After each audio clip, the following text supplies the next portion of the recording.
You're listening to Birds Coast to Coast. Here's your hosts, John Clark and Tanner Riddle. Welcome, everyone. This is a huge deal. Welcome to Birds Coast to Coast podcast, something that me and my friend Tanner Riddle, I'm John Clark, have been setting up for months now. This is kind of like our baby that we've been working on for quite some time. We're really excited to get you guys on to the first episode of Birds Coast to Coast. And, we're excited to get this started. And, we're probably having a lot of questions about what the heck this podcast even is about. But I'm really glad that you're listening, and I'm really glad to really explore these football teams together. I'm a huge Eagles fan. My friend Tanner is a huge Cardinals fan. And we just want to start off with a quick little introduction about, who we are and how we became fans of our specific teams. Big differences of how that happened, but we're going to really explore that together in our first little segment, and then we're going to jump into the meat of both the Philadelphia Eagles and the Arizona Cardinals and see how these two teams are destined for greatness in a short matter of time. All right, well, Tanner, would you like to tell your story and introduce yourself to our lovely audience? Yeah, so definitely have a unique journey to my fandom. I'm a Cardinals fan. Uh, Growing up in North Carolina, not really many of those.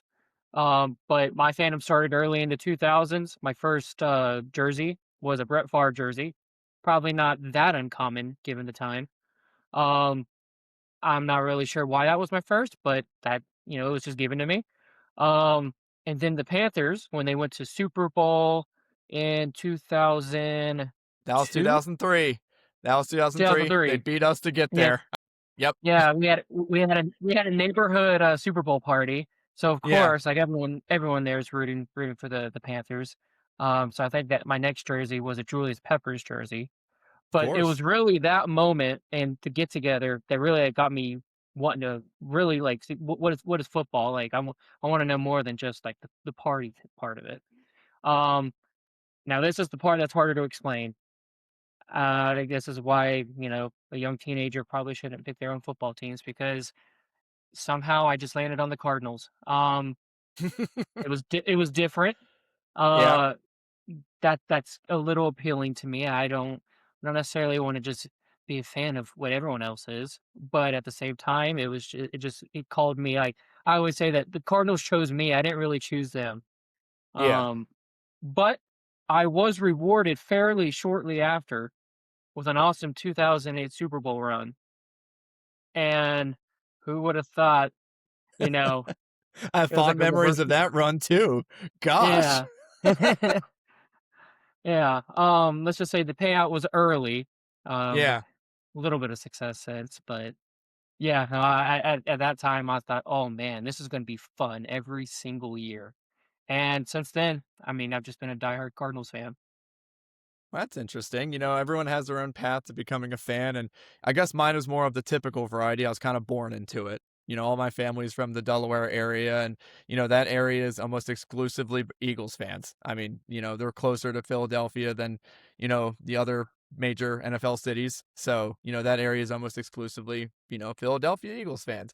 So all my family's Eagles fans. And as I grew up, you kind of get passed down into that almost indoctrination of, yep, you're an Eagles fan. This is what it is. But honestly, I had no other eyes for any other team. I mean, I saw the Eagles as like the main characters of the NFL. That's who I saw, the NFL and football through the eyes of, is that, midnight green team every Sunday. And it slowly became the team that I would wish my dad would stop watching on Sunday so we could play baseball, to the team that I could not pull myself away from after like the Super Bowl with Donovan McNabb and T.O. That team really captured every bit of my heart and soul and became something that I couldn't wait to watch every Sunday and basically dedicate every waking moment of my like hobbies time to do.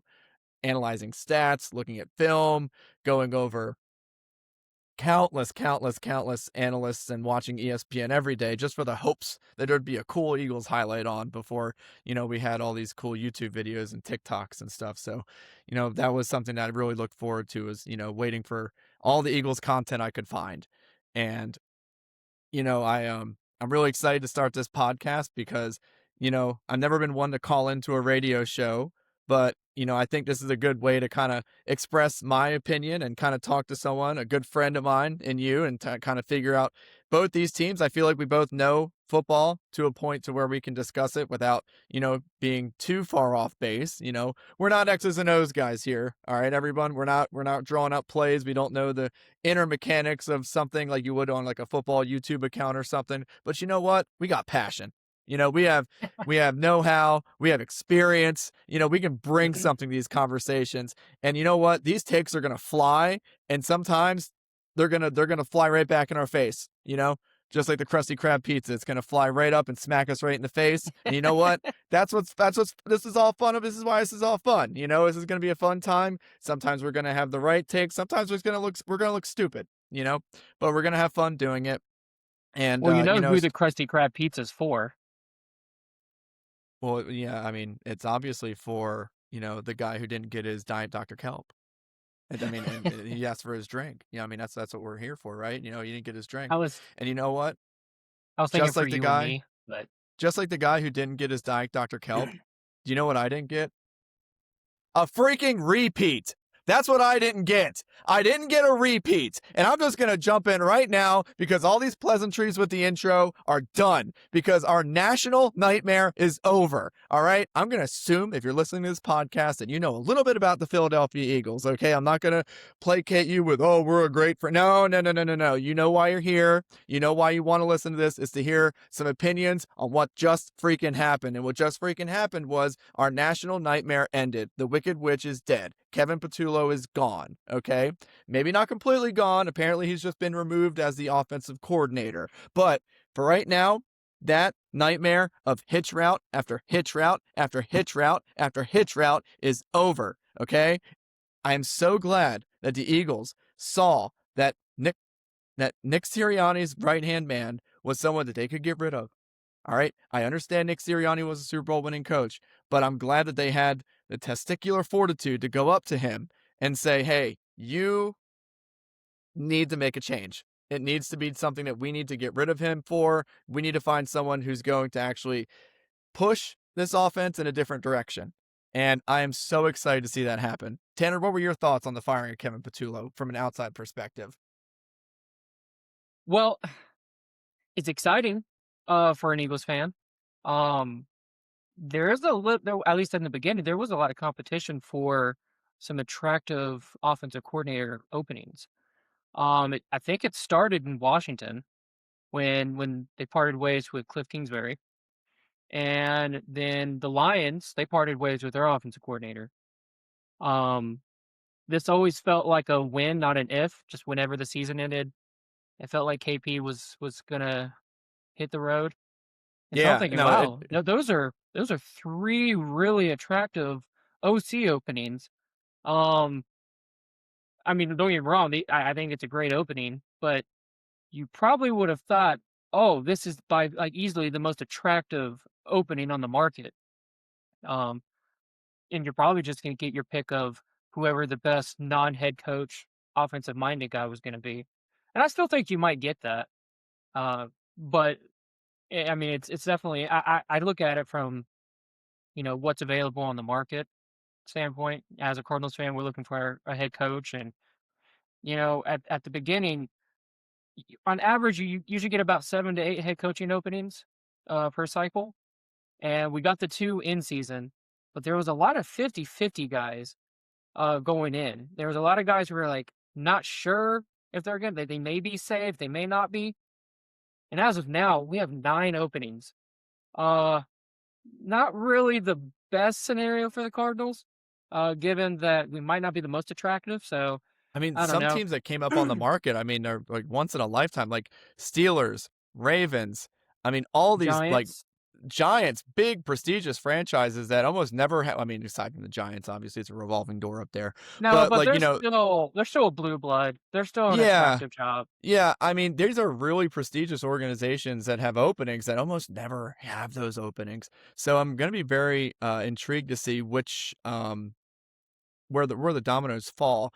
I was actually listening Yeah. to I was actually listening to something today, and they kind of like um they organized the three, I guess, potential hires for offensive coordinator into three camps.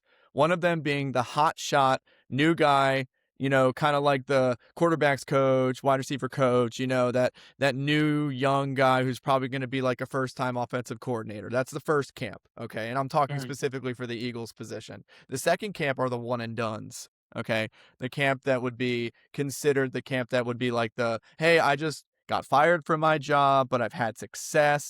Think, Mike McDaniels, Brian Dabols, those Kevin Stefanski types, the ones that just got fired and are probably looking to rebound and set themselves up for another job. And then you have this group 3, which is the old, established offensive coordinators that probably aren't going to be getting a head coaching job anytime soon. Think your Greg Romans, your Todd Munkins, your group that's kind of like I guess in the offensive version of like a Vic Fangio, the guy who's, he's not going to get a head coaching job just because he's pretty satisfied with his niche as like an OC and he's not going to leave. And I'm struggling to figure out what direction I would want them to go. I thought about it all day, and I feel like I've settled on the third one, the group where, I think I know he's going to stay there for a while, and I've really penciled in a couple names. I think Todd Monken is someone who I So really you want. you want All you right, want and I offensive guess he kind of fits. And Greg Roman as well. Both those offensive coordinators have had great success with running quarterbacks like Jalen. I want the guy who's going to be able to actually stay with this organization for quite some time and not be leaving, or not head off to another, greener pasture. Kellen Moore going off to New Orleans, Shane Steichen going off to Indianapolis. Like, these guys tend to be one and dones in the fact that they literally leave and they go off to a new place to be head coach. And then we're just resetting everything. Jalen Hurts has had a different offensive coordinator for the past 11 seasons. That's incredible. He hasn't been and that even goes back like well into his college days. So like this is something that's been a huge issue for a while, So we're gonna have to really figure out exactly what this team wants, and It's a lot of is it long? flashcards. Yeah, and is it long term? It is a lot of flashcards. I can't imagine anyone be able to keep that straight. So I'm gonna be very very attentive to this head coach offensive coordinator search. Now, would a sexy name like Mike McDaniel really like convince me? Be like, what, maybe I can talk myself into that? Sure. But I know he's probably going to get some head coaching looks. And honestly, I don't necessarily know if he's someone who really fits the Eagles, I guess, identity. I said Tom Monken and Greg Roman for a reason because those two offensive coordinators focus on under center, pounding the rock, up the middle with a good running back and utilizing the quarterback's legs. Think Colin Kaepernick in San Francisco. Think Lamar Jackson in Baltimore. Think, I guess even Justin Herbert had some success on the ground this year in LA. So, like, I want those types of offenses that utilize both a strong ground attack and utilizing the quarterback's legs while mixing in a good array of passing attack as well. Because I want that for my offense. And I just don't know if Mike McDaniel, while incredibly complex, I don't know if he fits our system or I guess our philosophy because, we would change with whatever offensive coordinator we have. But, Mike McDaniel's system, as you've seen, is all based on timing. It's all throws across the middle. It's all based on jet motions. And we haven't been doing that. It would be a huge shift, not just for like Jalen Hurts, but for everyone involved. Nick Sirianni, the offensive line, the running backs, the wide receivers, the terminology. Having Mike McDaniel would be awesome, but it would also be like a chance for it all just to blow up. Jalen Hurts throws across the middle of the field like 8% of the time, 7% of the time. I'm pretty sure Tua's average was in like the 27th percent, like 27%, something like that. A huge jump. Doesn't sound like a lot, but it's a huge jump. And, also, if you watch Mike McDaniel's offense, and I'm sure you have, and you've seen Tua when the play isn't there immediately, what happens? You tell me. What happens when Tua's kind of off his mark for 1 second? The play breaks It breaks down. down. Yeah. It breaks down. Tua looks like the worst quarterback imaginable. Now look, Jalen Hurts. Listen. If you're on the spectrum of Jalen Hurts supporters and haters, I'm leaning towards the supporter side. But I also know he has limitations, and one of his limitations is he holds onto the ball for a very long time. And I don't know if in year 6, 7, 8, 9, as he gets older, I don't know if that's something you can really break from a quarterback who's had these habits for this long, you know? And I worry that, again, is there even anyone on this team who, when you think of Miami, you think of speed, right? Speed, A chain. You get Waddle, Tyreek Hill was there for some time. You know, like these are fast players. And the Eagles have a good offense, but do you think necessarily It's anyone not on built that on team? speed. It's not built on speed. No. So we would have to do so much shifting, roster wise, play calling wise, teaching the like mechanics and the philosophy wise. So, and the only reason For I'm a saying this, for a short-term coach. yeah, and the only reason I'm saying this is because apparently Mike McDaniel's on the top of the Eagles list. I'm not just spouting this just because, I'm just trying to, wishful think or just, spouting nonsense. No, this is a report that the Eagles have Mike McDaniel and Brian Daboll as the top two candidates. So this isn't, a pipe dream. Like this could absolutely happen. So I guess that's where I'm at right now. And I guess my question to you before we kind of, end this conversation and maybe even shift towards some other talking. What do you consider, I guess, to be the hangups to taking the job as the Philadelphia Eagles offensive coordinator? Because a lot of people have been throwing out the idea that this job isn't actually worth taking because of the high level of scrutiny with Kevin Patullo getting eggs thrown at his house. Also, the idea that Nick Sirianni apparently loves to have his fingerprints on the offense. That's kind of like almost like a conspiracy theory that it's Nick's offense. This whole thing is just Nick Sirianni's offense, and every offensive coordinator comes in, it just ends up being Nick's offense. And three, Jalen Hurts apparently has this now reputation of saying the offense is going to look like what I want to look like, which again kind of goes back to the idea of the offensive coordinator is not going to have any say. So you have all the risk. Literally, your house is on the line for being like vandalized, and you might not even have the say to make happen with what you want to happen. Now, knowing all that, do you still consider the Eagles to be a good destination for an offensive coordinator? I think you have to. It feels like a stretch to try to suggest that that's not a good job. Okay, so look at the last two going into this year. The offensive coordinator got a head coaching job 2 of the last 3 years. I mean, that seems pretty appealing to me. Like, that seems like a pretty good selling point. 2 of the past 4 Um, years, we also fired him, though. well, I mean, yeah, I See, guess see, so. let's flip that coin. That was kind of the devil's advocate. Didn't want to interrupt you, but that was kind of the devil's advocate of what people were saying. It's like, yeah, 2 of the years they got hired, and the other 2 they got fired. So So wait, who was the one in the middle? The one after Steichen, it was Brian Steichen. Johnson.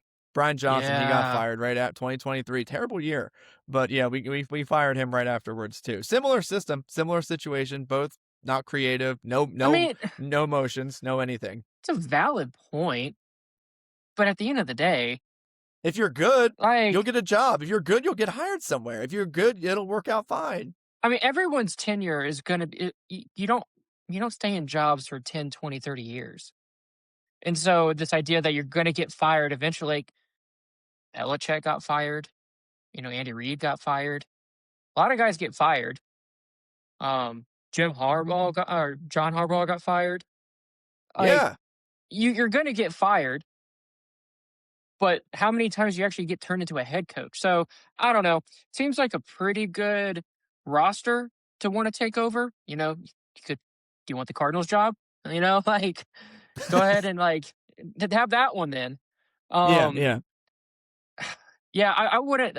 You asked me though, like, what's the number one thing that would turn you off? There's a little bit of uncertainty with AJ Brown. I know it's easier said than done, just to be like, hey, too much of a headache. Let's just trade him. Let's get off the books, get him off the books. Uh, and just let him be someone else's problem. Give me like a 3rd round pick. Yeah, yeah. The he just signed that extension. Like, it's not that easy. Oh, Um, the dead cap is insane. It's like in the 30 20 it's to that 30 like million. Yeah. it's that like Russell Wilson type cap Yeah. hit, and it's just like, Even I post don't June, know. it's Like, terrible. I love AJ Brown. I think he's closer to a tier 1 quarterback. The Justin Jeffersons, the Jamar Chase type receivers than he is to, like a tier 3 type, wide receiver. Jordan Addison, Yeah, those good types. players, but Yeah. like I don't know, like talent wise, I'm very high on AJ Brown. But yeah, that's not easy. Uh, Feeling like you have to keep him involved in order for him to get stay happy and you know run hard, not cause issues on the sidelines. I mean, you got 53 guys on a roster. Probably got like a dozen to 20 coaches on the sidelines.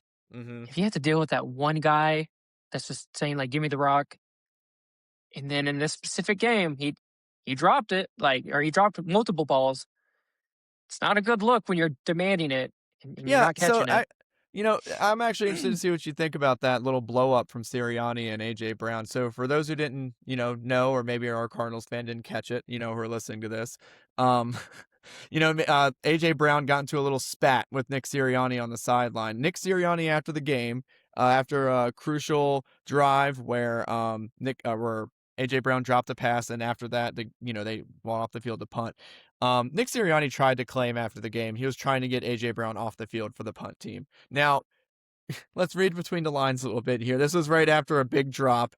He was probably really frustrated with AJ, and he was I think he was just looking for a reason to get in his face and just kind of chew him out. Like, look, you're going to tell me that no other player's ever been late getting off the field for a punt for the punt team, but now you're going to start chewing out the superstar receiver. I don't know. It just seems like, was that really the time to do that? And then what happened, Tanner? What happened for the rest of the game? Did AJ Brown even show up? Did AJ Brown do anything except for drop that last ball on the last drive? I think he checked out. I think he just went to Nick Sirianni, saw he got yelled at. They had to be separated. And then he's like, all right, whatever. I'm done. All right, well, have fun winning without me. Good luck, guys.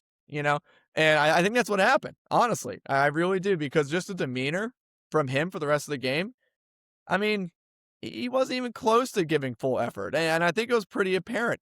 I honestly think that may have been the worst game I've ever seen AJ Brown play in my entire life. And, him getting chewed out right before the rest of that game occurred, I mean, it probably was a big reason. And you know what? I put that on Nick Sirianni. You kind of, for someone who preaches, like emotional intelligence, and the players coach and everyone fights for him, dude, you just can't make that mistake in the playoffs. And, I think it really filtered down to the rest of the team. A lot of players, a lot of people were saying how, the team didn't look like it had enough fight, or the same amount of fight that San Francisco had. And, they were kind of using that to kind of slight the Eagles. And I think I know why. Because the San Francisco 49ers hadn't won a Super Bowl with that core yet. The Bills, they were pushing Josh Allen 9 yards down the field. You want to know why? They haven't won a Super Bowl yet. And you want to know why Jalen Hurts is sliding on 2nd and 12? I'm just saying. His body. Protect his body.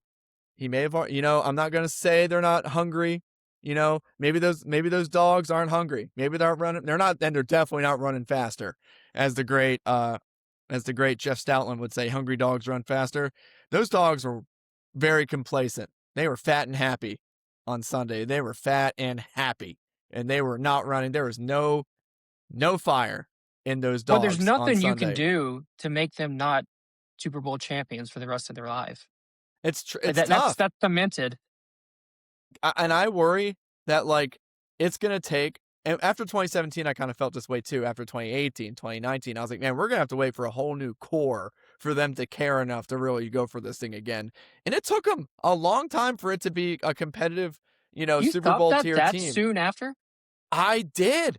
I actually did. Because, like, I just didn't think, because, like, when all that stuff was going on about Carson and, he was becoming a divisive figure in the locker room. Oh, and, okay. And then Alshon Jeffrey starts popping off. And I'm like, okay, you know what? It's everyone out for themselves at this point. They don't really want it. Doug Peterson wrote a book. Nick Foles wrote a book. You know what I mean? They got a statue of Doug Peterson, Nick Foles out. I mean, come on. Honestly, as a human, why wouldn't it be hard to kind of get up for that? I mean, they were literal gods. They gave the city the first Super Bowl team in, like, literally ever. First championship since 1960.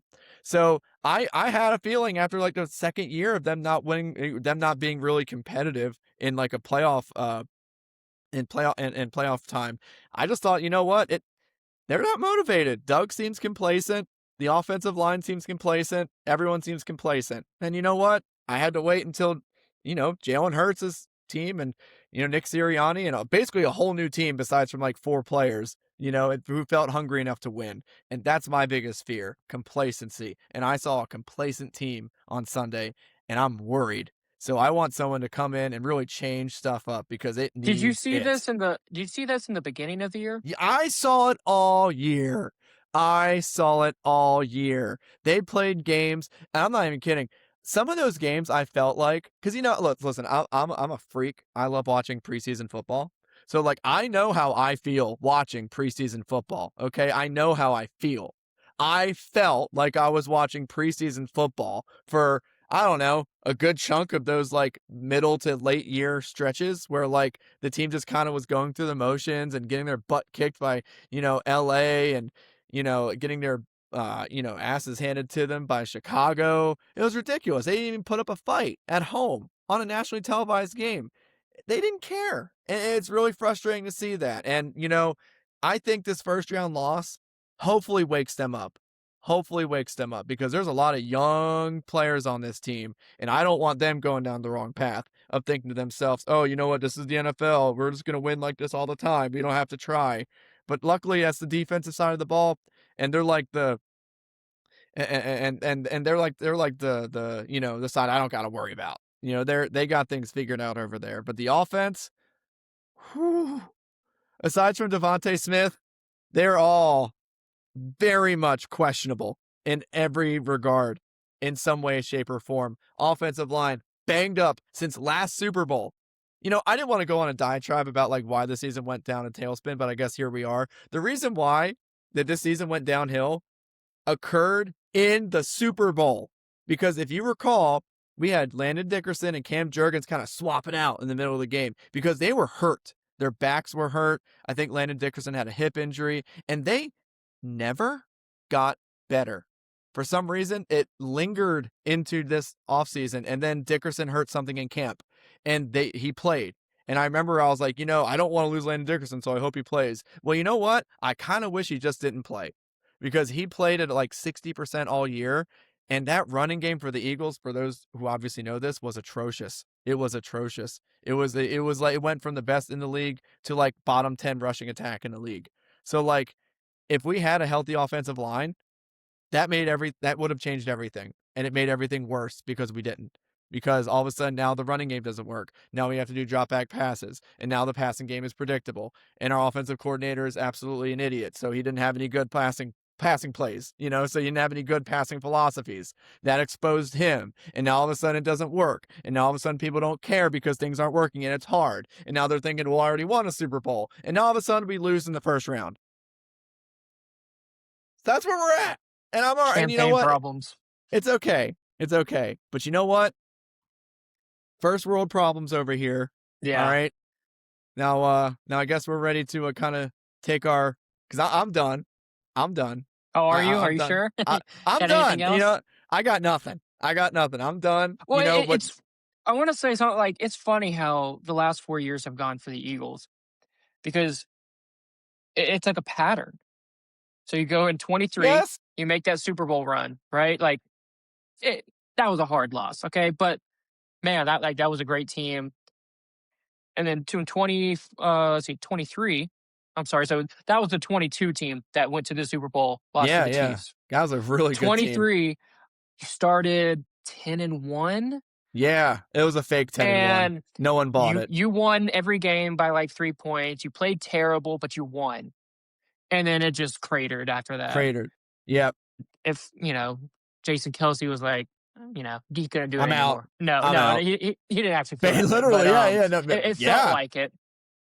And then the next year, you pretty much mimic, in 24, you mimic what you did in 22. But you actually finish the job this time. And you win the Super Bowl. And then this year, felt like the 23 season. Yeah. Like you're coming off a Super Bowl, You're winning a bunch of games early on that you probably shouldn't have won. Blocked field goal, return touchdown. Winning blocks still. Oh, yeah, exactly. So, Yeah. I mean, congrats on winning the Super Bowl next year. I mean, that's pretty cool. Or you're at least going to the Super Bowl if we're going to keep the pattern. So yes, first world problems must be nice. Every other year, not making it to the Super Bowl. To go back to the AJ Brown thing, because I don't know, it's hard for me not to see that as like a core issue. We talk about how on Saturday, I mean, he kind of just embodied the checking out, idea. Absolutely.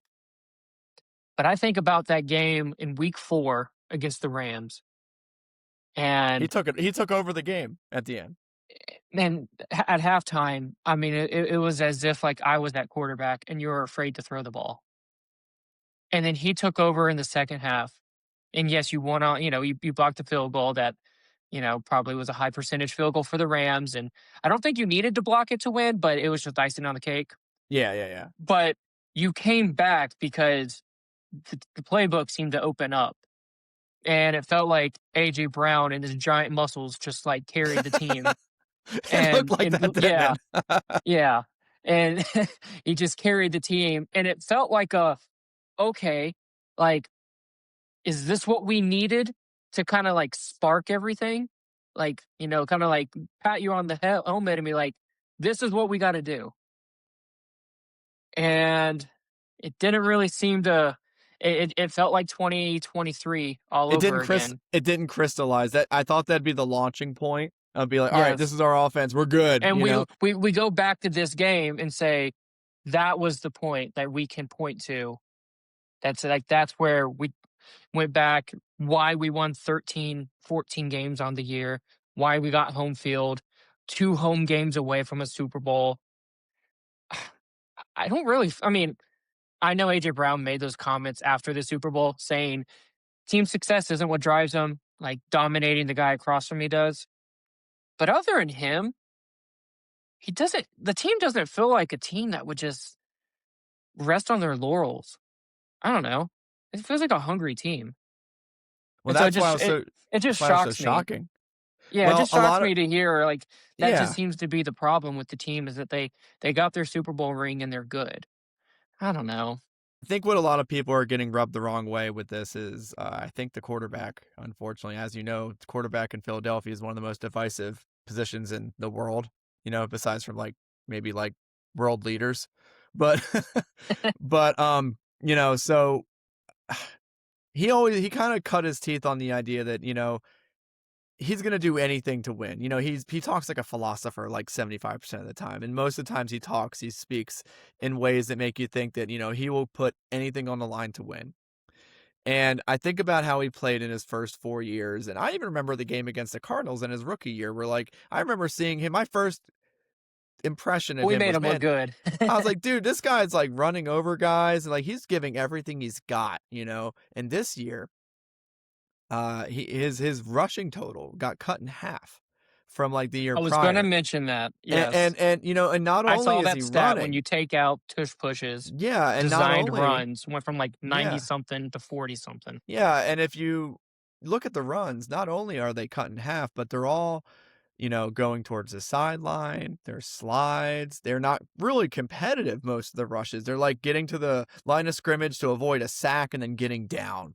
And, I think we'll probably save, I guess, I kind of want to do a Jalen Hurts pod next, just almost the, I guess, the trial of Jalen Hurts, what can we actually decide? Because he's very divisive as is he good or is he not, and I kind of want to dig deeper into that. So I'll save a little bit for that.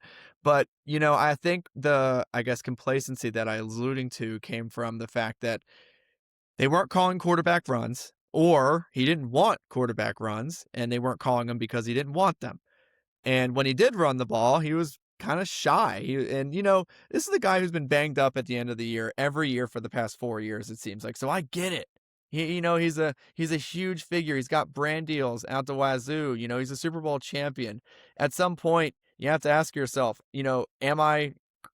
should I make a business decision? It's a literal business decision, and that's what shows up when Eagles fans watch these games. They see, all right, like we got AJ Brown pouting, Get that you mentality know. though. No, I okay, feel like I interesting. feel like you would be more protective early on because you haven't got paid yet. Yeah. Like, but that idea of, oh, now that I'm paid, you know, I got to protect myself. And I know that's been around. It just doesn't make sense to me because I'm like, Mm-hmm. well, now you got paid. Yeah. Can't you be a little bit more free to like take a hit? Hey, like it's third down. First down would be nice, but I haven't got paid yet, so maybe I'll just like run out of bounds Yeah, yeah, yeah. rather than I'm already paid. Like, well, what is there to lose? I know contracts aren't fully guaranteed, but there's a high percentage of it that is guaranteed, and there are injury clauses in contracts. So I don't know. I always thought that was I've always thought about like that's just an interesting way to think about it. Mm-hmm.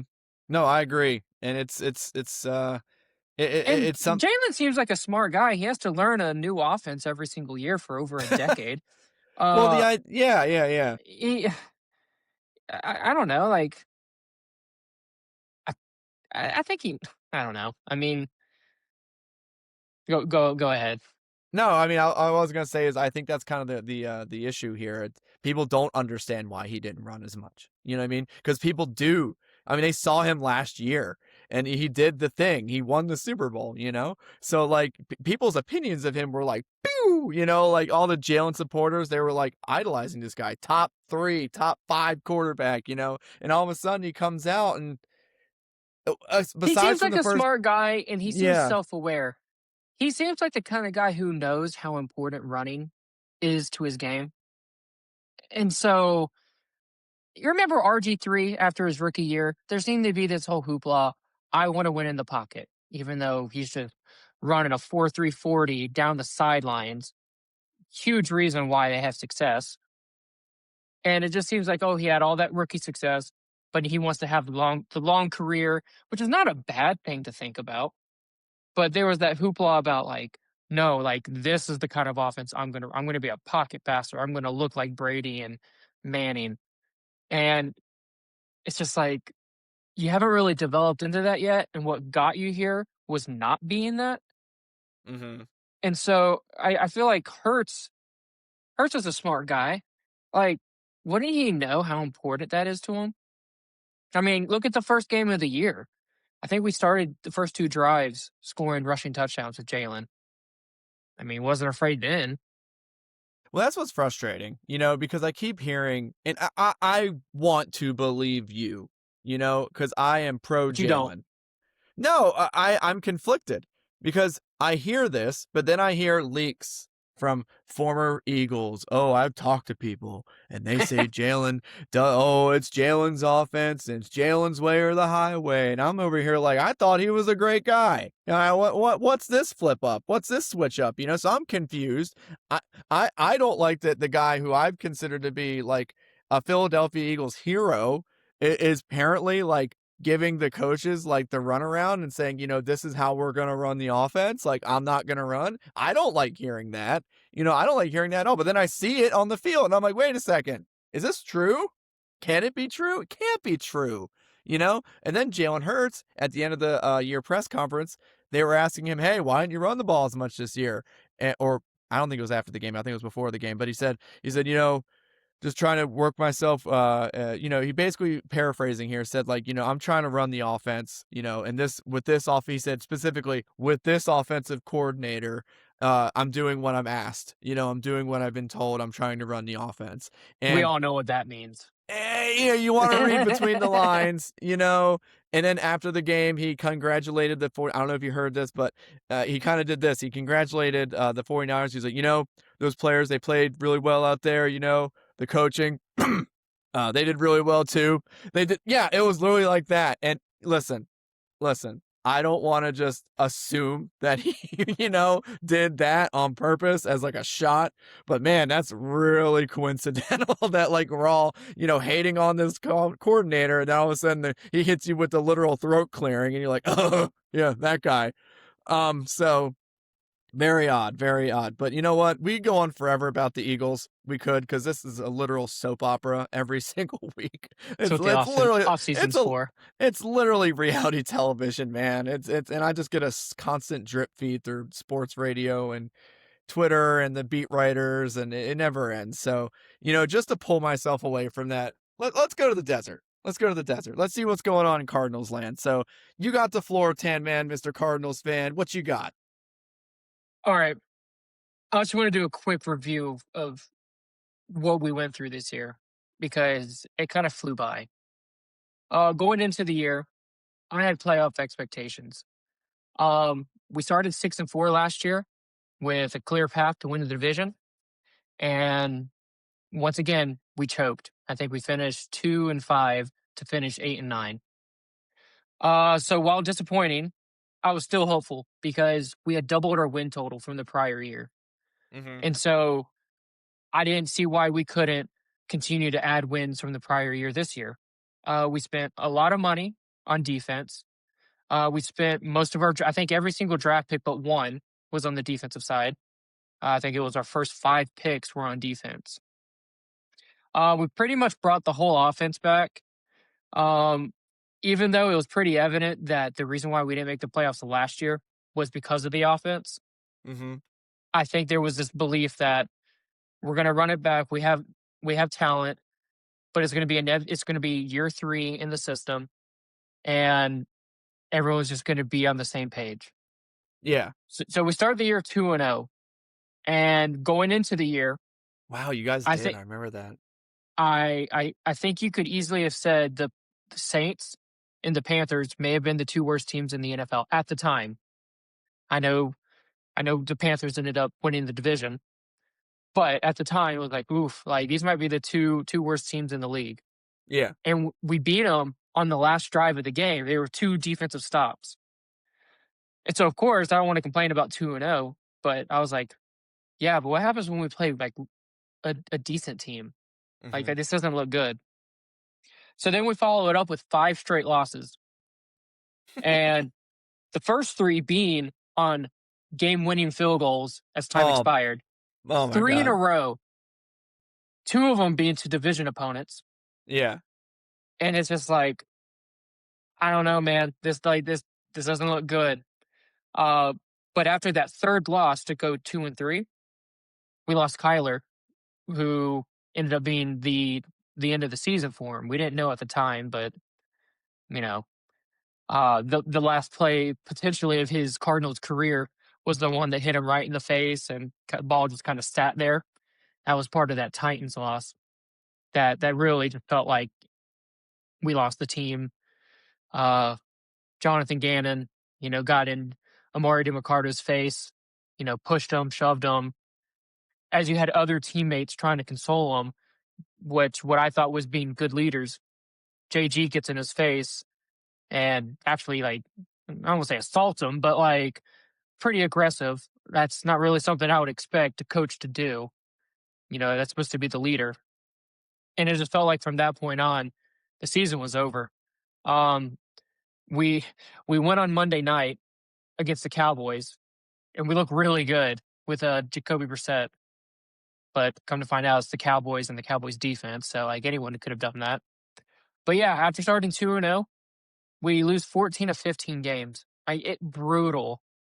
We had a lot of injuries, but before the injuries really piled up, this team wasn't doing too well. Like Yeah. it wasn't right. The offense was just terrible. Everything looked hard. You see the best offenses, they seem to just have guys just roaming free. You seem to have that easy 7-yard completion to a fullback or a tight end in the flat, to make it 2nd and 3, which opens up the playbook. You Yeah. got guys running across the middle of the field with 5-10 yards of separation, and we couldn't get that. And I'm just like, why does everything look so hard? So losing the final 9 games of the year, I don't think was expected by anyone. I was genuinely shocked when we fired Jonathan Gannon. I did not Interesting. think he Huh. I did not think he was getting fired. Now, I'm in an interesting spot because when we hired him, I wasn't that excited. I actually wanted the other Eagles coordinator. I was a Shane Steichen guy. I do I remember I you wanted him. I tend to like offensive guys because if you do have success, you don't have to lose your offensive play caller Yeah. to another head coaching job. The way the NFL is designed, there is no real advantage. You just build a powerhouse where you are, unlike college.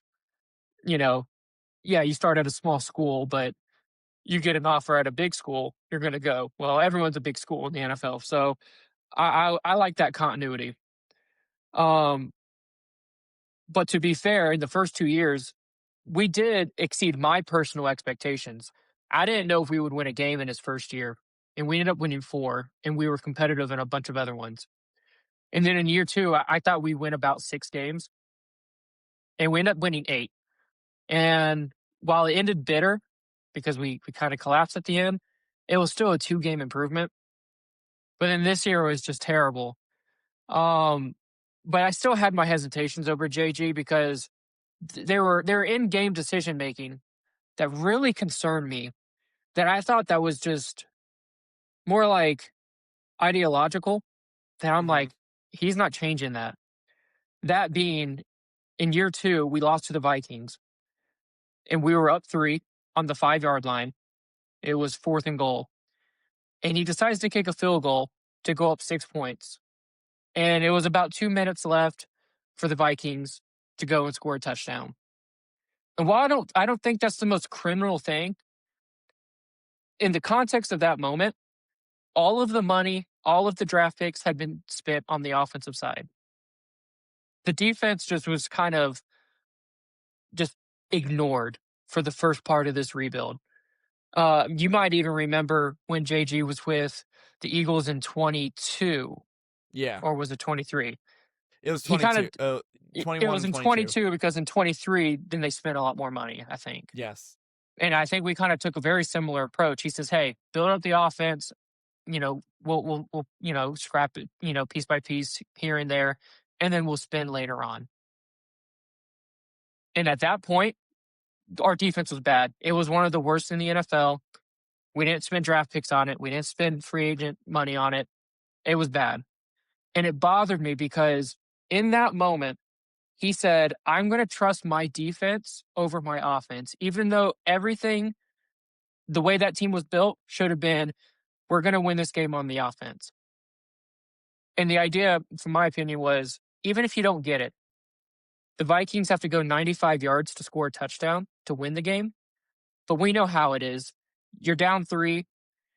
You kind of play a little conservative. You probably pull back just a little bit, and you kind of want to just settle for that field goal attempt.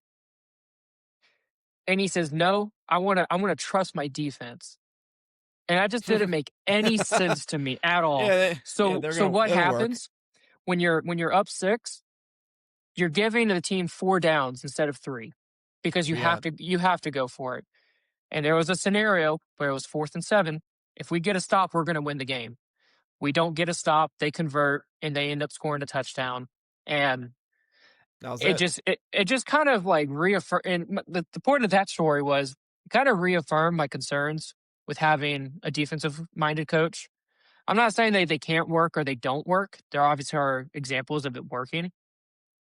But my preference is to have an offensive guy. Hmm. So this year, only winning 3 games, we actually, because of the 17-game schedule, 14 losses is the most in team history. So you could argue worst season ever. Wow. Yeah. Now That's saying something for the Cardinals. right. Yeah, we went 3-13 in 2018. That team was bad. Technically they won as many games, but because of the 17th game, they didn't have a chance to lose that 14th just yet. Was that the Kyler the year That before was Steve Kyler? Wilkes. Okay. Yeah, that was so that's how we got Kyler Murray. Yeah. That was the Josh Rosen year. Yeah. Yeah. Um Yeah. that was a bad team. And the fact that a team that I had playoff expectations for is being compared to that team, I don't I Big that letdown. yeah, I didn't see that coming. I understand injuries happen, but I didn't see that coming. So I didn't think we would fire JG. I thought we'd get one more year. I know Michael Bidwell is pretty cheap, but he loves paying coaches to not coach. We're still on the hook for Cliff Kingsbury for, I believe, another year or two. The year before we fired Cliff, we gave him a 5-year extension. Oh my God. Yeah. So, What? so now that we fired JG, for the next year or two, we're going to be paying 3 coaches. And I think Great. one of the reasons why we go with a guy like Jonathan Gannon instead of a guy like a Sean Payton, obviously there's a draft capital component to it, but Sean Payton's getting top of the market, and it's nearly impossible to figure out uh, average pay for NFL coaches. They have that on lockdown. Unlike player salaries, they have it available on all kinds of different websites. That's weird, but that Yeah, CBA needs to be fixed for that. That's odd. Interesting. yeah. I mean, we got general ideas of like top of the market's getting like 20 mil a year. I think Sean Payton's probably getting like 18 or so, so he's pretty close. But it's just frustrating because it's like, oh, you have a cheap owner, but you're going to pay 3 coaches at once that probably equal, if not cost more than say one Sean Payton type. So I actually thought, given the circumstances of the financial situation, not necessarily because we had a great team, I thought he would actually stay for at least one more year. We're still trying to work on this Kyler Murray contract. It kicked in, I believe it was last year. So you know how it is. The further along in a contract, the easier it is to get off it. There are some contracts where you look at Miami and look at Tua. I'm not sure that contract's even kicked in yet. And people were talking about like, oh yeah, you need to get off Tua. I was like, ooh, yikes. Like someone's gonna have to tell them. Like, that's not gonna be easy. So I was like, yeah, you know, go with it for one more year at JG. Let someone else pick the next quarterback. So I was genuinely stunned when we moved on from JG. So right now, the whole focus for the entire program is figuring out who's going to be the head coach. A lot of the guys you mentioned as the offensive coordinator sound pretty good as a head coach for me. I don't. You talk about No, Mike. Yeah, I want Mike McDaniel. I know you have your concerns with Mike McDaniel as a coordinator, and I'm thinking I would love for him to be my head coach. Dude, he'd be so cool in the desert. Oh my gosh. And what are those like capri pants or whatever? I know, right? He'd get so tan. He'd get so tan. It'd be crazy. Right. So it didn't feel like there was a good list of coaching candidates going into this. And that was my other concern. There was no Jim Harbaugh in college. There was no Sean Payton, who was doing TV for a year. There wasn't the obvious, oh, Mike Vrabel. We know like he got fired from Tennessee, but that was ridiculous. Like, I don't understand that at all. Or Ben Johnson is, the offensive genius. There was none of those like obvious names.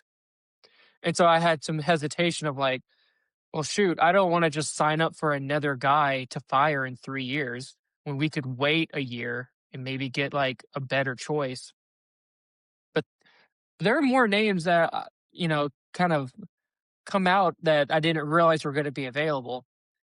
And it just doesn't feel like we're in the running for any of them. So you look at guys like John Harbaugh. I know there were rumblings about it. I didn't think it was hard for me to believe that they'd actually part ways. I heard they had an extended phone call. Yes, an extended phone call. I'm ready to put the Wow. banners up. Yeah. Oh my gosh. I was never under the impression. I would love Jim Harbaugh or John Harbaugh. Jeez, I get those names mixed up. I would love John Harbaugh. Like, that's about as stable of a coach as you're going to get, probably. Well, yeah. Maybe other than Mike Tomlin, which another name. Also, Yeah. But I was never under the impression that we would probably be his first choice. Unfortunately, it takes two to tango. You know, it's not like Madden where you just hit sign. They actually Yeah, have to yeah, agree to it. there has to be interest, yeah. Yeah. Kevin Stefanski is a name I've always been interested in. Um, to win, it's funny. He won 2 Coach of the Year awards because the league thought anyone who could take the Browns to the playoffs This is the has guy. got to be the best coach this year. Hey, so Kevin Stefanski, what tree did he come from? What coaching tree? Was he the Shanahan tree? Was he his own tree? Where'd he come from? No, was he not Kubiak? Like older Wow. Kubiak? Wow. He Okay, w- well, he. I don't think he's not a Shanahan. like under the Texan system, maybe? Like I don't You know remember. You know what? what? Great question. You know what? Yeah, let's look that up. Kevin Yeah. Stefanski, Yeah, so I coach. mean Kevin Stefanski, I've been wrapping my head around like what is his play style? Like is he a Shanahan guy? Because I was trying to think about like for Stems offensive coordinator for the primarily Eagles. from Andy Reid and Mike Shanahan lineage. All right, you got me. Wow, all right. So there we go. Shanahan Well, I guy. like How that about that? lineage. There we go. Didn't know Okay, those two yeah, were even connected. Seems like those two deal. aren't connected, but okay. Andy Reid and Shanahan? Well, to What? be fair, Okay. anyone that you say Shanahan now, we think of Kyle Shanahan. Might not be, might be Mike We're Shanahan. talking like this Shanahan's the older one, Yeah. and so I mean, yeah, I don't know. I mean, maybe Kyle was on one of those coaching staffs that overlapped. Oh, Speaking of Okay, here's a Kubiak connection. So that's where I got that from when he was with the Vikings and the Broncos. oh, okay. That makes sense. Okay, so we Yeah. were both right. We both get credit. There you go. Um, something similar with Mike McDaniel. I think everyone likes him because it's an indictment on Tua.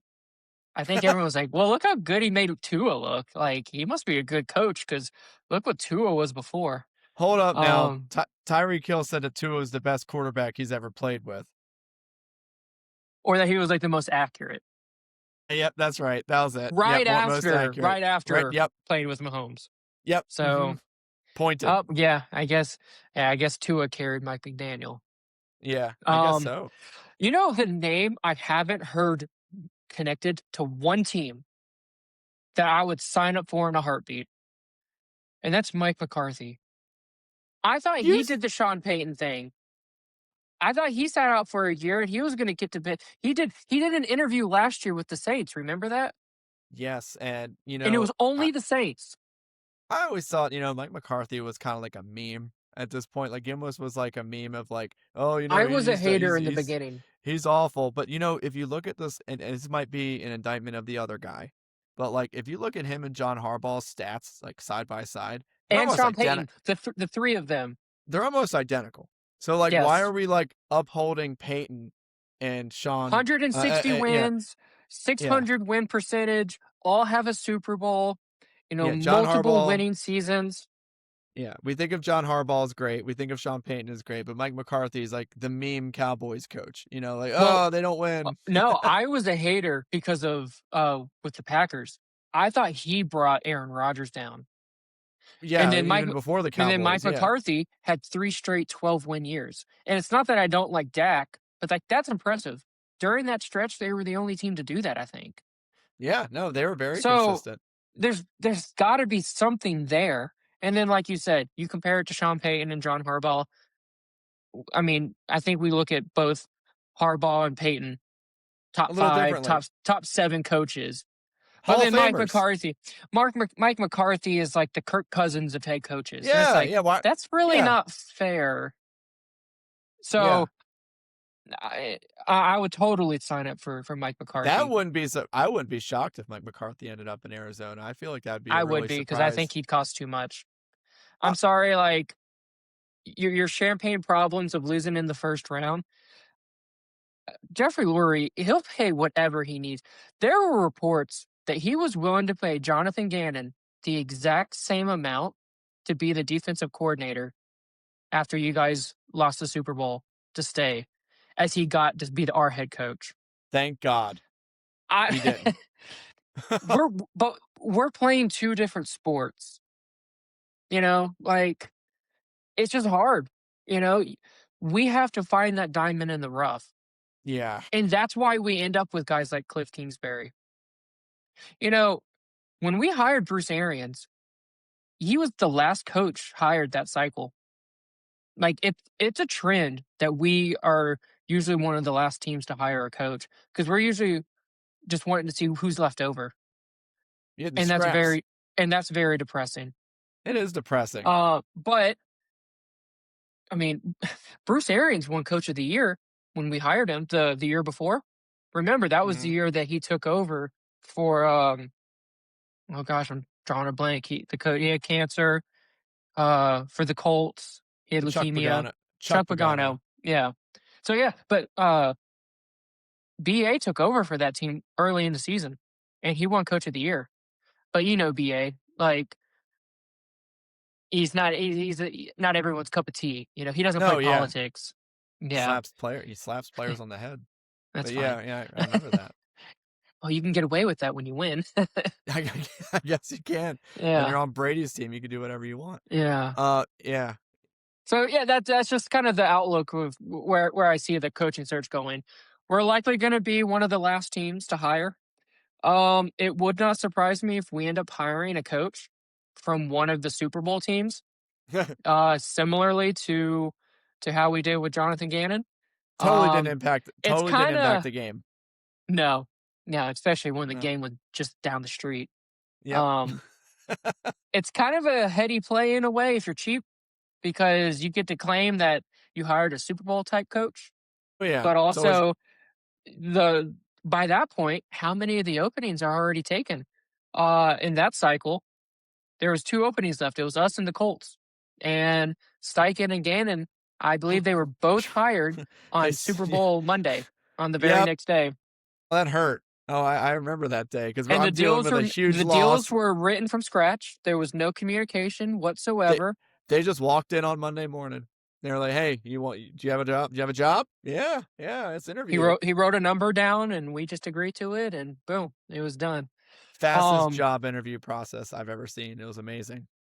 yeah. It was just a, love at first sight, clearly. It was Stop awesome. being a hater. No. But the Jonathan, reality is we actually got docked. I believe we lost a third round pick. We did a pick swap. I remember. We gave you a third and you gave us a fifth. So we Yeah, essentially got docked, like, yeah, penalized. how he like cornered you guys and like said you did something wrong or give me some draft picks or something. I don't remember. We It was should like actually it was redo weird. that because Yeah. you started this by saying, "Who dodged a bullet there," and you got a better pick out of it. So, like, I Not think we only should go that, back and reverse that. did you hear who Jonathan Gannon's interviewing with right now? Uh, he interviewed with one head coaching team, right, for a head coach spot, and then like But head it was coach, one head you. coach and then 3 DC jobs. I wanna say the Titans were the head coaching one. Well, what's one of the Did DCs I was the hear it Cowboy. was Cowboys? Yeah, It I was the heard it was the Cowboys. I I'm would love rooting that. for that. I'm rooting. Please go to the He's such a good Cowboys. guy. Like he's such a good dude, like, please go to the Cowboys. Like he'd be so great there. Oh my gosh. Like he'd be such a good influence and I he's a Fangio disciple and he was so Gannon is? he yeah, he left me with such a bad taste in my mouth that when I heard that we got Vic Fangio, I was like, I don't want him. He's a You know fan. what's funny about that? Yeah. He's the disciple, but yet Fangio followed him. Yeah, yeah. Seriously, it was so weird. So, Tanner, is there anything else you want to talk cards more, or you want to jump into our game picks for the week? I think we have a long off season ahead of us. I could probably do this for another 28 more hours. Oh, same. Um, Yeah, yeah. I could. yeah. Yeah, We're gonna have a Jalen Hurts pod. I think we're gonna have a lot a of Kyler pods. Murray. We're gonna have Oh no. Kyler Murray Oh, listen, pods. listen. If we're doing a Jalen Hurts pod, we're doing a Kyler Murray pod, and we're gonna do it at We Oklahoma. well, we might have to do it a little bit quicker because I'm not sure that there's Kyler's contract the way it's structured. You got to make a decision before the new league year in March Well, I know because he might get in cut. 2027 his 2027 salary's guaranteed. There's at least portions of it. So if you're going to move him, ideally you'd want to move him before that day. So yeah, this isn't going to be a draft day deal likely because by that point some of his money is going to be guaranteed and in future years. You don't want to do that if he's not even in the future, plans. So yeah, we'll definitely have a Kyler pod because I'm not All sure how right. much longer we'll have a chance to. Okay, so for our first pod, we're gonna do this new section where we basically make game picks. Typically, we would do a little bit more game picks, but since we're in the playoffs and we're starting this pod a little bit in an odd time of year, we're gonna pick the 4 games because obviously there's only 4 games left. And we're gonna choose 3 of them to roll into a pod parlay. And we'll see if it hits, and we'll keep up with this and the record as well as our parlay. And if you're interested in this, you can absolutely trail us or tail us, and you can absolutely fade us as well. You can go against it. So we'll see. So first, I want to kind of do this by setting Tanner up for the game lines. I'm going to ask him or tell him the matchup, and he's going to try his best to figure out what the game line is, and then I'll let him know. So I got the game lines in my hand, and he's going to figure out what it is, and I'll What's the let him know segment right called? afterwards. What? Oh, What's the we'll say segment called? pod picks. I don't know. We'll come up with something later. I don't know what the segment's called, but you know what? This is what we're doing right now. All right. Leave it to the audience. There we go. So the first game is Bills at Broncos. All right. My job is to guess the line, so Oh, yeah. it's in Denver. All right, so traditionally you get a couple points for being the home team, but there's something about having the advantage at quarterback, even if you're the road team. People aren't just gonna assume you're the Yeah. favorite. Oh, yeah, yeah. So I'm gonna say this is gonna be a pretty close line. My gut is telling me that I'm gonna say Broncos -1.5. Wow, we're starting off the pod with a dinger. How about that? -1.5. Out of the Wow. park on the first shot. Wow. All right, cool deal. Yeah, it's -1.5 for the Broncos. What do I'm you gonna think enjoy about that that? because that's not gonna happen again. How are you feeling on this? Do you thinking Bills +1.5 is good? Were you thinking Bills? I've been thinking about the Well, Bills. I have to talk about my future head coach, Vance Joseph, because it sounds like he's the betting odds favorite as of today, January 14th, to be the Cardinals coach. Wow. Not to make every little thing about the Cardinals, but kind of hard not to. Um, that defense is really good. It is. They won So 14 games because of the defense. I do don't think I don't think the offense carried this team. you know who else is good though? Josh Allen. He is. He's That's really good. And he has no excuse. And not one. and do we trust Bo Nix? Do we? Did you watch the Broncos offense? I did. I had Cortland Sutton in fantasy. It was awful. It was dreadful watching him play quarterback. He did get better at the end of the year, but I'm putting my foot down. I'm going for the Bills. I'm putting Bills +1.5. That's my pick. Yep. Whatever the lingo is, give me the points. There I'll we take the go. 1.5. All right, I agree. next. And it's solely because of the quarterback disparity. I think so. I listen. There's not Josh really Allen- much else. Josh Allen looked motivated in that Jags game. He did not look like he was going to ever give up until he won that game. So, I think even if they have all those injuries, even if the Bills are rolling out, depth pieces because everyone's hurt. I saw one of their receivers tore their ACL. Shavers, I think his name is. Brandon Cooks. I mean, look, he's probably washed, but you know what? Can they get something for him from 3 games? Just enough to win a Super Bowl? Listen, we don't need him for 2 years. They just need him for a couple games. So you know what? Maybe it'll be just enough to win. And Or I think maybe Josh Allen will protect himself because he got paid. and who knows? Maybe they can find because look, I when I think Broncos, I think they're secondary. I think P2 or PS2. I think of all that great secondary they have in Denver. I don't know how great they are against the run. I'm sure they're pretty good against the run too, but I do know that James Cook is a weapon. All right. James Cook is a weapon, and it's going to eat the game if they can keep the clock moving.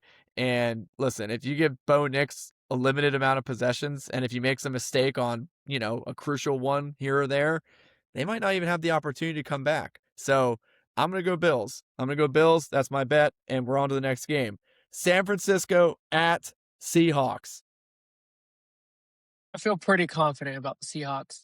I'm definitely gonna Interesting. pick them. I know they're the favorite. Niners are beat up, man. They shouldn't have beat the Eagles. Like, there's no reason for them to have beat the Eagles. Like, I think we Yeah, still think I that agree. I still think we think they have like Patrick Willis, Navarro Bowman. Uh, I I thought feel they like had we Debo. I don't I know still who think they these had guys Debo. are. Now, again, not trying to make it about the Cardinals. I wouldn't mind Robert Saleh actually getting an interview. It sounds like we requested an interview, but we haven't like officially scheduled or we're somewhere in there. But he's probably too good for us. But my point is how good of a job he's done because this is not your uncle's 49ers team. So what do you think? This team's beat up. I'm gonna go. I'm gonna go a little bit of a bigger margin here. I'll say Seahawks 4.5.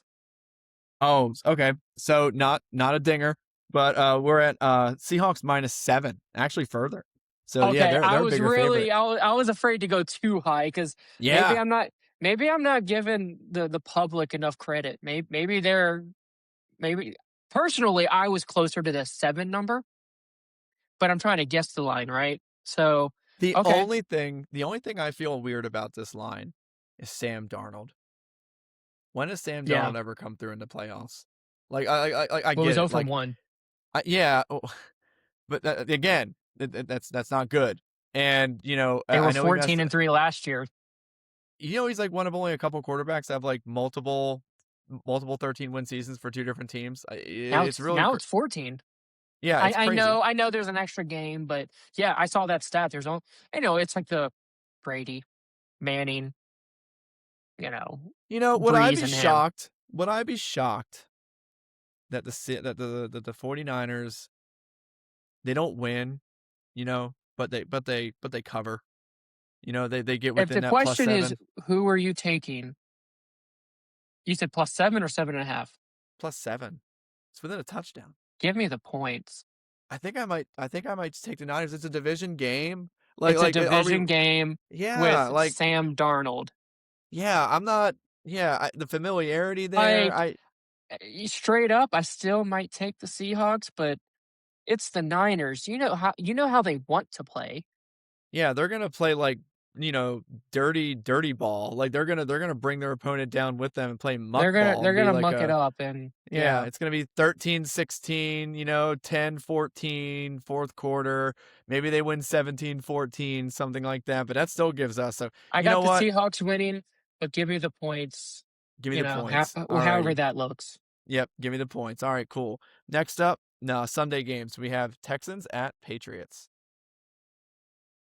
So I actually picked the Texans to go to the Super Bowl at the beginning of this playoffs. I'm a big believer in experience, and I always go to quarterback first. And I like to think, okay, where do we stay? What kind of a quarterback matchup is this? Well, one guy might win MVP, but he's the young one, and Stroud hasn't really been that great. Since his rookie year. Yeah, I feel good about the Texans. If I even if I think that the Patriots are going to be the favorite, which I think they will, I'm going to be close to that first game. Okay. I'm probably going to have something like I'll say Patriots -2. Patriots -3.5. So you're actually just a little bit Okay. further of a spread. So yeah, the Patriots are a little bit more of a favorite. I think it's So that Drake give May MVP yeah, bust. That's gonna be talk about like an MVP, going up against literally the best defense in the NFL. Like I heard them described as 11 Velociraptors with machine guns. Like that's how someone described them. I thought that was an apt comparison just by how they I am fly around. stealing that. D'Amico Ryans is a freaking amazing defensive coach, man. Like and look, they got great players there, but I mean, like, there are a lot of like B plus tier pedigree type players, but then you got the Will Anderson, and you got, the Derek Stingley Jr. and stuff like that. But like besides from that, it's just good cohesive defensive football. And, It's like a you no know, weakness defense. It is, and, it's one of those things where, like, you got Drake May, who's an MVP candidate, but do they have the horses to go up against that defense? It feels like it just might be Drake May making magic out of nothing. Like, do we trust that receiving core for the Patriots to be, effective enough to get open against the What Texans do we think defense? about them last week? It's not, I mean, they won the game, but they kind of pulled away at the end. Yeah, it wasn't And it's really not like the wasn't wasn't offense just was wasn't like wasn't lighting it pretty. up. No. Wasn't pretty. So I mean, is there a chance that it's like almost like a repeat of last week's game where it's like Like, I'm not because trying to be a Drake May hater, but like, that's kind of what I expect from inexperienced guys. Like, that's not uncommon. Like, good for them no. to win the game, but those are the kind of performances that I expect early on. Now, I'm not too familiar with the Patriots defense. I wish I could kind of see how the other side They of the ball spent would they play spent out. some good money in the offseason on some guys. Milton Williams is They there. got I Milton know. Williams. They got Harold Landry. He repaired with Vrabel from Tennessee. Christian Gonzalez, he's awesome. Um, they made some quite a bit of additions on defense. Even though the offense is where they really needed to add, I remember last year in the offseason, there really weren't many opportunities for them to go spend a lot of money on offense. So I think they were just like, hey, we'll just hit it down the fairway with good money on defense and keep it So, simple. so what are you thinking? You thinking you're going to take Texans plus 3.5? Oh, give me the points with the Texans. I feel All right. comfortable with them. I'm going to go ahead, and this is going to be our first difference in opinion. I'm going to say Patriots minus 3.5. I, Ooh, okay. I. It's not that I love Drake May, but I think it's going to be one of those games where it's gross, and I Are think you they'll writing just this win. down or? What? No, I'm all right. Yeah, I'm all right. I know the picks. We're good. Yeah, we're good. We got Okay, this. you're the Yeah. smart one. Yeah, I got it like on my phone right now. But yeah, so so I think that's where we're going to be different there, So but that's fine. you're giving the points. Interesting. Yeah, I think Patriots minus 3.5. I think it's possible. All right. All right, so the last one. Rams at Bears. Someone has to win. I mean, not a big fan of either. Yeah. Um okay, so What do you it's in this spread? Chicago. This spread. This is an Yeah. interesting spread. The Rams have the experience. Yeah, it's on the road. I feel like the Bears are going to be the favorite, What you got? but I don't know if it's going to be by that much. I'm going to say Bears. I want to say Bears 2.5. Wow. It's actually Rams 4. Rams minus 4. They are 4 they are yeah, they are 4 Give point me the points they then. are 4-point road favorites. That's 6.5 points. The way I look at it That's is you're giving me an insane. extra 6.5 points. Wow. Wow. So I you're am going generally shocked by that. Bears. I think Bears you plus have. 4? I don't think I'm allowed to not go Bears. I mean, Wow. I'm gonna go Bears. honestly, Even I do people know Stafford hurt his hand? oh And yeah, did you hear yeah. the stats of before and after him getting his hand hit? I thought well, aside from that final drive, but let's be honest, the Panthers He played finished like super prevent. 3 of 18 or something after Yeah. he hit his hand. Yeah. Yeah. It affected him. Absolutely. Like, and the only reason, and you know what? Shame on the Panthers for not realizing that and not playing tighter coverage at the end of the game. Well, Because, to be like, fair, at some point they did realize it because they came back and they took the lead like 2 separate times. But well, yes, no, it well, was a I meant like failure on on that. the final drive. Yeah, I mean, like, you can see that, the Panthers are, highly, affecting Matt Stafford's ability to complete passes because his fingers hurt. And like you said, it was like 3 for 18. And, what's the best way to, fix that? Let's pull off our coverage 10 yards back. But that seems to be the meta now for coaches is let's hope the time runs out. Yeah, that'll work. But, yeah, I know it doesn't work. But hey, anyway, I agree with you on the Bears. So let's lock in our official parlay. So you said let's see, we both said the Bills. All right, mine Bills plus 1.5. We said the Niners +7. I took with it. I think we both agreed. I mean, you take Yep, what you want, but that's what Niners I was thinking. +7, and we agreed on the Bears, so we'll do that one. Bears +7 or Bears +4. So that gives us, ooh, that's a 5. Okay, that's $5 to I'm win. shocked by that Rams win. Yeah, that's a 581. That's a plus 581. So anyone out there who wants to trail us on that one, or go for it. And you know what? We'll see how these picks end up. But no, that was exciting. I love doing that. And next week, Tanner will be doing that. I'll be guessing the game lines. So it'll be really cool. Hope I do just as good. I hope I get a dinger like Tanner got there. That was cool. First one on the nose. God, that was awesome. All right, so I kind of want to wrap up the pod since we got like 5 or 10 minutes left. I kind of want to do like a final thoughts thing. And the reason why is because, we could talk about football, we could talk about something outside of football or just life. But you know what? I kind of want to do like a cross section for my final thought. And Tanner, if you don't have one off the top of your head, that's fine. We can always push it, or you can say something else. But my final thought, and you may have seen this, was, did you see the reporter talk to Liam Cohen after that Jags game? Yes. Okay. So you know where I'm going with this. All right. Yes. And for those who don't know, Liam Cohen, first year head coach of the Jags, had a great year. Definitely in the running for head coach of the year, in my opinion. And, they just lost to the Bills. And, in most circles, you can tell this dude's probably going through it, not feeling too great. Lost his first playoff game, first year head coach. Great year, probably feeling a ton of emotions. And in those situations, the press conference, is typically very straightforward. Hey, how'd the game go? What was this decision? Why'd you do that? Blah, blah, blah, blah, blah. But there was a kind of a viral moment that kind of happened. There was a elderly reporter who kind of like spoke up and, basically told Liam, like, keep your head up, young man. Like, we're all proud of you here. And, I just want to let you know that, we all appreciate what you're doing here and that you have great success in front of you. And, and he was very cordial and said, thank you, ma'am. Thank you so much. And was very appreciative of it. And listen, at the end of the day, I saw it and I thought it was a cool moment. I might just be a sucker. You know what I mean? I might just be like a guy who's just gonna, oh, that's so nice, good for him type of moment. But man, I don't know if you saw, but it got quote tweeted by so many press reporters and saying along the lines of like, she should not have done that. How dare she bring a bias or a subjective That's an opinion opinion into the piece. press room. That's an opinion piece. You should not be here. If someone did that in my company, they'd be laughed out the building, and I was just, here's my thought on that. All right. Here's my opinion on that. Get a grip. All right. Get a grip. I'm sorry. You know what I mean? Like,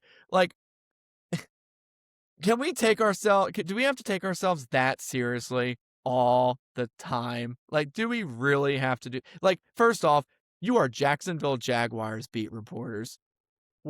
What you, I'm sure people read what you write. Okay. I'm sure some people read what you write. Okay. I can't imagine that number being over 100, but I'm sure some people read what you write. Okay. And for you people to go out there and start blasting this nice old lady, who's just given this, young first year coach a good pat on the back for a good year, and you're going to berate her online for just being a good person. It comes off really like, it comes off really snooty, in my opinion, really cold. And you know what? We get it. We understand what your job is. But you know what? Can we like live in like some sort of human world for like 5 seconds and not everything have to be by the book every second, and it's like a blasphemous if it's not. I don't know. That's how I felt about it. I felt really taken aback by it. I really liked what she said. Again, it's probably not surprising that you think I feel that way, but like, what do you think? What was your thoughts on that? Play devil's advocate. Yeah. I do think. Go ahead. I do think kind of the idea of it is she didn't do journalism. Like nothing about that was journalism. Sports journalism. One of the critiques I saw was, our job is not to console coaches. Our job's not to be their friends or make them look good. Like our job is to get them to say things, get them to speak What? their Okay. truths. All right. I'll interrupt. Real quick. No. Okay. Not to you, but to that idea. I have heard every Nick Sirianni press conference for the past 3 or 4 years. All right. And every time the radio hosts right afterwards lament and say they were softball questions. They were asking, they were making, they were basically like saying, oh, Nick, you were so great. You're so great. No, they do that. They do that. They do ask questions that paint them in positive lights. So I hear what you're saying, and I've heard that too. I'm not saying you're wrong in it because I've heard that, but I don't believe that that's like something that the sports reporters, don't do, because they absolutely do it. They just paint it in the frame of their sport. They just say, "Oh, you were so great at," like I one of the reporters like talking like, Nick, you guys really preach turnover differential. What do you think has been a key to your success? How is that any different than what she said? It's the same idea. It's the same. We're gonna prop You you think up and that's the show. same? Yes, it's the same. You just said we're not supposed to be friends with them and we're not supposed to make them look good. Well, hold I on, just I'm using that example that you just gave. Maybe I'm being too literal, but like You've been if so if good at Sirianni has we're going to preach turnover battle, we're going to cause turnovers, we're going to protect the football, we're going to have a huge margin. That's how we win football. That's how everyone wins football. He's just kind of laying the foundation of like where the question's coming from, right?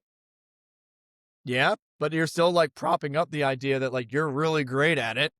You know what I mean? Like you're doing great at Are it. And they if the like idea is, in the context of I mean, I don't know if you're just making this up, but like in the context of that question, was it true? Were they like top 5 in the league the last 3 years well, the in idea turnover is margin? that, well, no, the idea is that there's a long standing record that Nick Sirianni preaches is that the Eagles are 40-2 when we win the turnover differential in a football game. So Okay. like, and that's a big deal, right? So, one of the And is that reporters, in the context of winning the turnover battle and then losing? Like what was well, the do you context remember? was it was right after, it was just right after a game. And the game ended and they just wanted to say, it was another game where you guys won the turnover battle and here we are with another victory. What do you think, has been a key contributor to your success in maintaining that? Ah, Like okay. why do you think we're so good at winning when the turnover, like obviously most teams will win when you win the turnover battle. But we're 40-2. You know what I mean? Like that's a big difference in most teams, I'd imagine. Now 40-3 technically after the playoff game because we won the turnover differential. But yeah, so that's how I feel. But going back to that point, I I'm not saying everyone should start doing it. I thought it was a good moment. I think the negativity, I think you could be fair and have some criticism for what she said, but dude, I don't know if it was like every 5 posts was like, this is horrible. She's an idiot. And then like some women would be on here and say like, they would even jump in and say like, we've had to work really hard to be in these spaces. How dare she set our women reporting back? And I'm like, guys, can't you just be a nice person for 5 seconds? Like, Nope. first off, like I'm That's your sorry, answer. No. like she was a nice lady who said a nice thing to a person who is obviously having a lot of emotions. Why is everyone making it about themselves? Like, like when I did, I could never do that. Like, But I and think you know that's your what? answer. People, if you couldn't do it back in your day, then you're not allowed to have progress because if I had to do it, you have to do it. And And I you know feel what? like that's where it comes from. I saw a lot of athletes that said that were taking like former athletes that were kind of like reposting and taking the position of like supporting that woman, that elderly lady reporter, Of and they were course saying, they would. they were like, well, yeah, but they were like, this is why we don't like the media. They were like, this is why, because like this is why we don't like you guys for jumping on this lady for being this way. You know what I mean? Because you guys, are basically thinking of yourselves as like super high and mighty. And I think you probably know that a lot of athletes probably see the media in that way, and that's probably why they, don't love the media as much because they take themselves so seriously. And What if I yeah, there's threw a this idea at it? What if other journalists see it as a way to suck up? Because whether it's sports, whether it's politics, whatever, you want to get these guys to talk to you. Are they going to be as open if you're just black and white and cold? Or are you going to be more likely to open up if you kind of butter up someone, you make them feel comfortable, you give them Yeah. that space? Yeah. And so I think there's a clear divide between the type of people that support her and the type of people that have been critical. And it seems like it's the journalist side is the critical side. Yeah. And could that be seen as like, hey, you're just trying to suck up. You're trying to get to the front of the line. Next time Liam Cohen wants to open up a press conference, he's going to look at you first and he's going to call you by your name. Whereas we're doing it by the book. There's no bias here. Um, like I said, in the broader sense, I can see wanting to protect like the integrity of journalism and press conferences. But my personal opinion is, I mean, I feel like Mama Bear just came out. Like at the end of the day, he probably was disappointed and upset, and she just saw someone down. And at the end of the day, I don't think Yeah. it was a big deal. But I'm talking like broader Yeah. picture. Like I could see why a certain group of people are like, that's not journal. Like trust me, journalism's really hard to get these days. You know, a lot of opinion pieces are considered journalism, and I know that frustration, and maybe they just carried it over into the sports realm, which is not as necessary, like, Yeah. but yeah, that's where I stand on it. All right. Cool. That's my final thought. Do you got anything, Tanner? Anything off the top of your head? Nothing? No, I mean, we spent pretty good time on that one because that was a pretty good final thought. Yeah. All right. Good. Good. Good. Yeah, Good. no, I'll come more prepared next time. No, it's all good. I kind of threw you on the hot seat there. My bad. But all right, cool. Well, I feel like we had a good first pod. I'm really excited to get this off season going, and I think we got a lot of good ideas coming up. Obviously, free agency, the draft. I mean, maybe even a couple of emergency pods if something crazy happens. Who knows? Maybe we have to hop on and get some people to hear what we have to say quickly if one of our teams does something crazy. Because the NFL is a revolving door, and it's like the best reality show in the world. So we're excited to see how this goes, and I hope everyone enjoyed our first pod, and I hope everyone joins us for the next time on Birds Coast to Coast to coast. Coast.